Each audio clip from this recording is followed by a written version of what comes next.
네, 이번엔 세상 돋보기 시간입니다. 주은폰 판결 반전 드라마인데요. 반전 드라마의 출발점으로 가볼까요? 한 택시 기사의 사건이죠.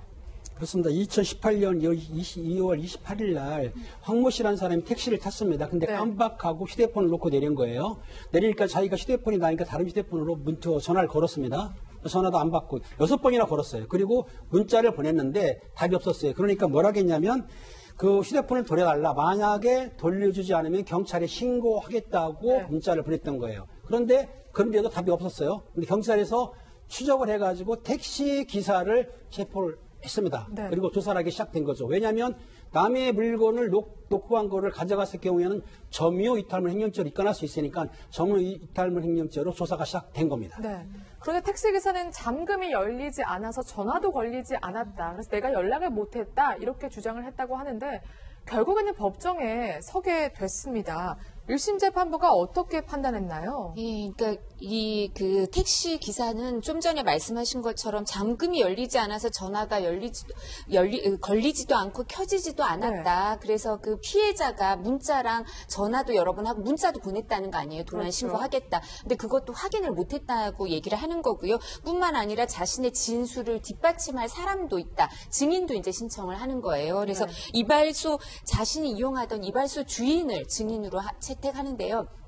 이 이발소에다가 자신이 이게 휴대폰을 주워보니까 배터리가 너무 조금 남아서 한 6에서 7% 남아서 이게 안 되겠다 싶어서 이거를 일단 충전을 해야겠다고 그 이발소에 가서 얘기를 했다는 거예요. 내가 이제 승객이 놓고 간 휴대폰을 주웠는데 이게 충전이 거의 안 돼서 충전부터 시키고 뭐 찾아줘야겠다는 취지로 얘기를 했나 봐요. 그러니까 자신이 이렇게 말을 했다. 그러니까 나는 이걸 불법으로 내가 가지려고 했던 의사가 없었던 거다. 그리고 이 내 말을 뒷받침해줄 이제 단골 이발사도 있다라고 이 이발사도 비슷한 진술을 또 나와서 해줘서 이런 부분을 받아들여서요. 이제 무죄를 1심에서는 선고했습니다. 택시기사가 휴대전화를 가져갈 의도가 없었다 이렇게 본 거군요.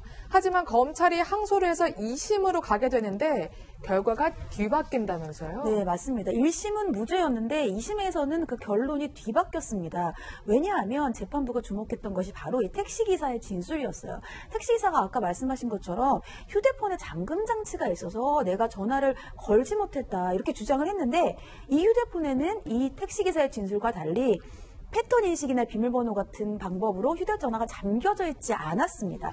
여기에다가 더해서 평소에 이 택시기사도 휴대폰을 자주 쓰는 사람이기 때문에 어떠한 방식으로든 통화나 문자가 잠금 장치가 없으면 확인할 수 있었는데 그러면 연락을 할 수 있었음에도 불구하고 연락을 하지 않았고 적은 배터리가 있었다고 했지만 적은 배터리도 충분히 전화나 문자는 가능했다. 거기에다가 마지막으로 이 택시기사가 경찰에 출석하기 바로 직전에 블랙박스 영상을 모두 지웠기 때문에 이러한 부분들을 모두 참작했을 때 유죄, 즉 이 휴대전화를 가질 목적이 있었다라고 보는 것이고요. 결국 벌금 50만 원을 선고했습니다. 네.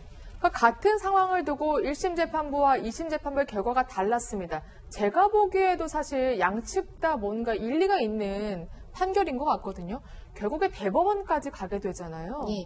근데 대법원에는 이제 휴대전화가 잠금돼 있다고 오해할 가능성이 있었다 이렇게 얘기를 하는데요. 그러니까 여기서 제일 중요한 거는 이제 이 휴대폰을 분실했을 때 피해자가 문자와 전화를 하면서 돌려달라. 안 그럼 도난 신고를 하겠다. 근데 그거를 그러면 이 택시 기사가 그걸 알고 있었냐 모르고 있었냐 이게 중요할 수밖에 없잖아요, 그죠?